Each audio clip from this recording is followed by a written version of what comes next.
రాష్ట్ర వ్యాప్తంగా కలెక్టర్లు, ఎస్పీలు, రోడ్డు రవాణా అధికారులు తదితర యంత్రాంగమంతా ధాన్యం సేకరణపైనే దృష్టి సారించాలని మంత్రి ఉత్తమ్ కుమార్ రెడ్డి ఆదేశించారు. 4-5 రోజుల్లో ధాన్యం సేకరణ ప్రక్రియ పూర్తి కావాలని సూచించారు. యాదాద్రి జిల్లాలోని వంగపల్లి, పెద్దపల్లి జిల్లాలోని పెద్ద కాల్వల్లో ఉన్న ధాన్యం కొనుగోలు కేంద్రాలను మంత్రులు దుద్దిళ్ల శ్రీధర్ బాబు, పొంగులేటి శ్రీనివాసరెడ్డి, అడ్లూరి లక్ష్మణ్ తదితరులతో కలిసి ఉత్తమ్ పరిశీలించారు.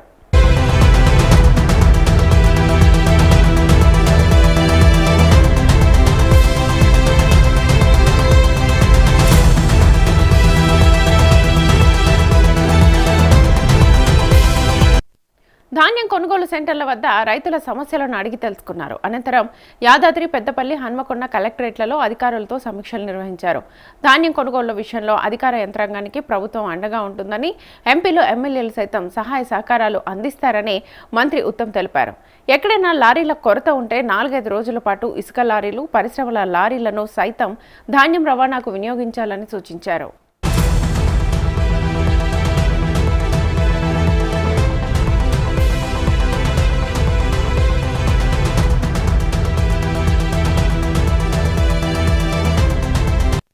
ఇక తాలు, తరుగు పేరిట కోతలు పెడితే కఠిన చర్యలు తప్పవని రైస్ మిల్లర్లను హెచ్చరించారు.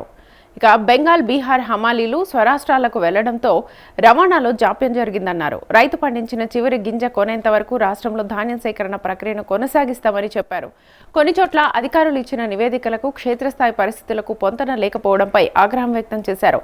అకాల వర్షాలతో ధాన్యం తడిచినా కనీస మద్దతు ధర అందించాలని స్పష్టం చేశారు.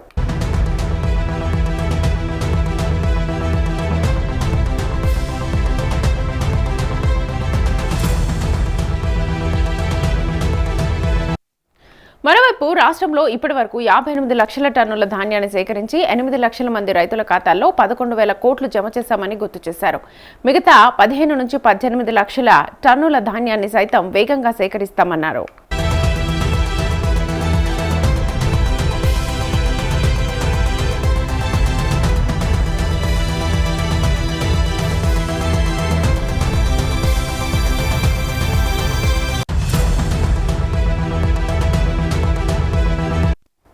ప్రస్తుతం యాసంగి సీజన్లో 75 లక్షల టన్నుల ధాన్యం కొనుగోలు చేసేందుకు సిద్ధంగా ఉన్నామని, కేంద్రం మాత్రం 51 లక్షల టన్నుల ధాన్యాన్ని మాత్రమే కొనుగోలు చేసేందుకు అనుమతించిందని అన్నారు.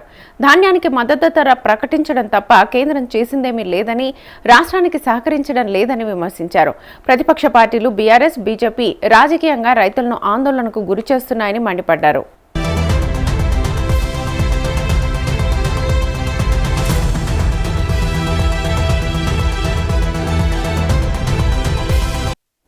ఫోటోలకు ఫోజులు ఇవ్వడం మానేసి కేంద్రంపై ఒత్తిడి తెచ్చేందుకు బీజేపీ, బీఆర్ఎస్ నేతలు కృషి చేయాలని మంత్రి పొంగులేటి సూచించారు.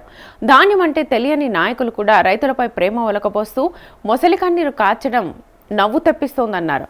రైతులకు సంకెళ్లు వేసి జైల్లో పెట్టిన నాయకులు, ఏనాడు రైతులకు మేలు చేయని నాయకులు కూడా రోడ్డెక్కుతున్నారని విమర్శించారు.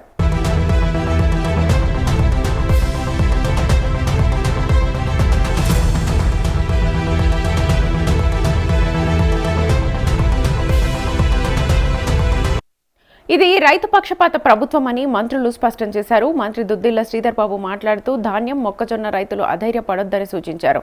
యాసంగి సీజన్లో పంట బాగా వచ్చిందని, తాత్కాలికంగా గోదాములను కిరాయికి తీసుకుని ధాన్యాన్ని తరలిస్తున్నామని అన్నారు.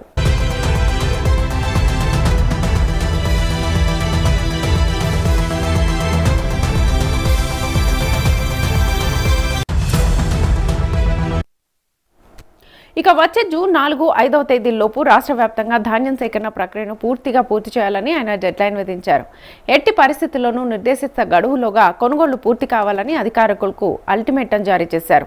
ఎంత ఆర్థిక భారమైనప్పటికీ రైతుల సంక్షేమం దృష్ట్యా చివరి గింజ కొనుగోలు చేసేంత వరకు రాష్ట్ర ప్రభుత్వం సిద్ధంగా ఉందని మంత్రి స్పష్టం చేశారు. మంత్రులు శ్రీధర్ బాబు గారు, నేను, పొంగులేటి శ్రీనివాసరెడ్డి గారు మేము వరుసగా గతంలో వేరే జిల్లాలో పర్యటించిన ఈరోజు భువనగిరి, పెద్దపల్లి, ఉమ్మడి వరంగల్ జిల్లాలో పర్యటించి ఈ వరి ధాన్యం కొనుగోలు విషయంలో వేగవంతం చేయడానికి, స్పీడప్ చేయడానికి చర్యల విషయంలో ఫీల్డ్ లెవెల్లో ప్రోగ్రెస్ చూడడానికి ఈ యొక్క మరి టూర్ కానీ, పర్యటన కానీ, సమావేశం కానీ డిప్యూటీ మనం చేస్తున్నాం. ఇక్కడున్న మీడియా మిత్రుల ద్వారా యావత్ తెలంగాణ రైతులకి, వరి రైతులకి ప్రస్తుత కాంగ్రెస్ ప్రభుత్వం యొక్క హామీ నేను మరోమారు మనం చేస్తున్నాను. ముఖ్యమంత్రి రేవంత్ రెడ్డి గారి నాయకత్వంలోని ప్రస్తుత కాంగ్రెస్ ప్రభుత్వం రైతు పక్షపాత ప్రభుత్వం. ఎన్ని ఇబ్బందులు వచ్చినా, ఎంత ఆర్థిక వ్యయమైనా సరే మా ప్రభుత్వం ఈ యాసంగి పంటలో చివరి గింజ కొనుగోలు చేసే వరకు ఈ ప్యాడీ ప్రొక్యూర్మెంట్ కొనసాగుతుంది. 8,575 ప్రొక్యూర్మెంట్ సెంటర్లు తెచ్చినాం. దేశంలోనే, రాష్ట్రంలోనే ఇన్ని ప్రొక్యూర్మెంట్ సెంటర్లలో ఇదే రికార్డు. ఈ రోజుకే 58 లక్షల మెట్రిక్ టన్నుల వరి ధాన్యం కొనుగోలు చేసినాం. ఇంకొక 16-17 లక్షల మెట్రిక్ టన్నులు వరి ధాన్యం ఈ యాసంగి పంటలో కొనుగోలు మరి చేయాల్సిన టార్గెట్ పెట్టుకొని ముందుకు పోతున్నాము. నేను మరోమారు మనం చేస్తున్నా, చివరి గింజ వరి ధాన్యం ఎంఎస్పికి కొనుగోలు చేసే వరకు, ప్రక్రియ పూర్తయ్యే వరకు ప్యాడీ ప్రొక్యూర్మెంట్ కొనసాగుతుంది. ఎంఎస్పిలో కొనుగోలు చేస్తాము. అకాల వర్షాల వల్ల ఎక్కడన్నా వరి ధాన్యం తడిస్తే, వర్షాల వల్ల వేరే ఇబ్బందులు మరి ఈ ప్రొక్యూర్మెంట్ సెంటర్లో కానీ ఎక్కడ జరిగితే మా ప్రభుత్వం తడిచిన ధాన్యాన్ని కూడా ఎంఎస్పి ధరకి కొనుగోలు చేస్తాము అని ఈరోజు మీడియా ద్వారా యావత్ తెలంగాణ వరి రైతాంగానికి తెలియజేస్తున్నాను.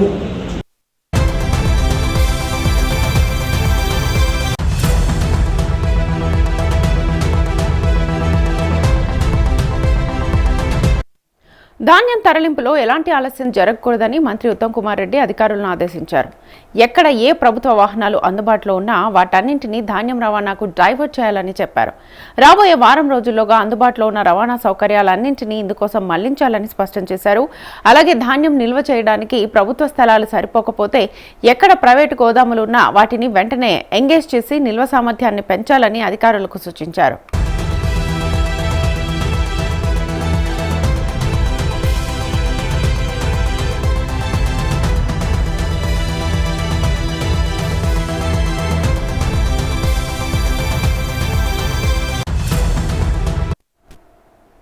ఇటీవలి వాతావరణ మార్పుల వల్ల నష్టపోయిన రైతులను ఆదుకునేందుకు ప్రభుత్వం కీలక నిర్ణయం తీసుకుంది. అకాల వర్షాల వల్ల తడిసిన ధాన్యాన్ని సైతం కనీస మద్దతు ధర చెల్లించి కొనుగోలు చేస్తామని మంత్రి భరోసా ఇచ్చారు. ఇదే సమయంలో కొందరు మిల్లుల యజమానులు, బ్రోకర్లు తాలు తరుగు పేరుతో రైతులను మోసం చేయడానికి ప్రయత్నిస్తే సహించేది లేదని హెచ్చరించారు. రైతులను ఇబ్బంది పెట్టే వారిపై కఠిన చట్టపరమైన చర్యలు తీసుకుంటామని స్పష్టం చేశారు.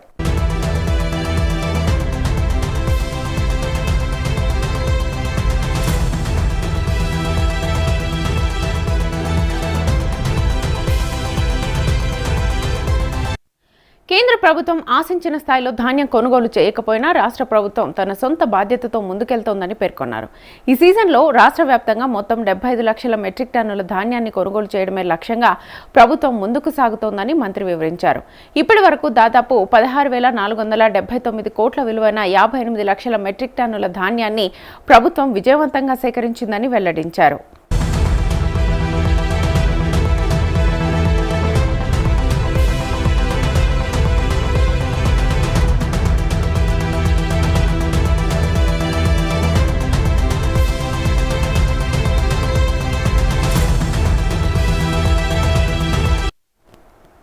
ఇంకా మిగిలి ఉన్న 18 లక్షల మెట్రిక్ టన్నుల ధాన్యాన్ని కూడా రాబోయే కొద్ది రోజుల్లోనే కొనుగోలు చేస్తామని అన్నారు.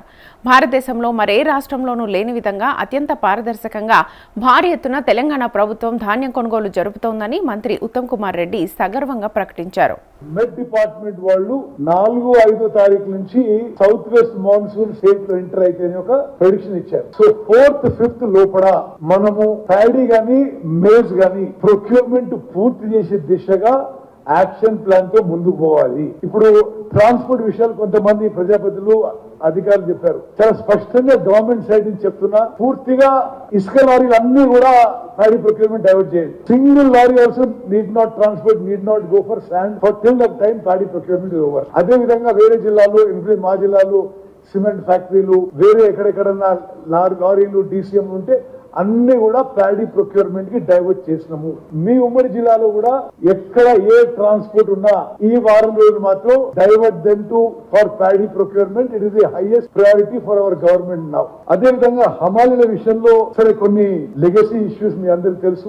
మేడం మీరు చెప్పిన హమాలీస్ ఇష్యూ నేను జాగ్రత్తగా విన్నాను. తప్పనిసరిగా గివెన్ ద లిమిటేషన్, మీరు చెప్పిన లిమిటేషన్ విన్నాను. బట్ నౌ ఈ వారం రోజుల్లో ఉన్న అగ్రికల్చర్ ప్రొడ్యూస్ ఏ విధంగా ప్రొక్యూర్ చేయాలి, ఏ విధంగా పేమెంట్ కూడా పూర్తి చేయాలి, ఏ విధంగా అది స్టోరేజ్ దిక్కు డైవర్ట్ చేయాలి, ట్రాన్స్పోర్ట్ చేసే విధంగా మీరు ప్లాన్ చేసుకోండి. We have no more time, we cannot give any more excuses. After 4th, 5th we have no time at all. అంటే 4వ తారీఖు లోపలనే ఇక్కడ ఉమ్మడి వరంగల్ జిల్లాలో మొత్తం ప్యాడీ గానీ మక్కలు గానీ ప్రొక్యూర్ కావాలి, పేమెంట్ కావాలి, ట్రాన్స్పోర్ట్ కావాలి, ఒక సేఫ్ స్టోరేజ్ విధంగా వెళ్ళిపోవాలని చెప్పి నేను రిక్వెస్ట్ చేస్తున్నా. స్వతంత్ర భారతదేశంలోనే 29 రాష్ట్రాల్లో ఎన్నడూ కూడా ఏ ప్రభుత్వం కూడా ఈ స్థాయిలో వరి ధాన్యం కొనుగోలు చేయలేదు. ఇప్పుడు భారతదేశంలోనే తెలంగాణ రాష్ట్రం number 1 paddy producing state, number 1 rice producing state. కేంద్ర ప్రభుత్వం సహకరించకున్నా రాష్ట్ర ప్రభుత్వము మా బడ్జెట్ నుంచి అప్పులు తీసుకొచ్చి ప్రతి వరి విషయంలో ప్రతి గింజ కొనుగోలు చేస్తున్నాము. ఈ ప్రక్రియ కొనసాగుతుంది. తడిసిన ధాన్యం కూడా ప్రతి గింజ MSPకే కొనుగోలు చేస్తాము అని స్పష్టమైన హామీ ఇస్తాము.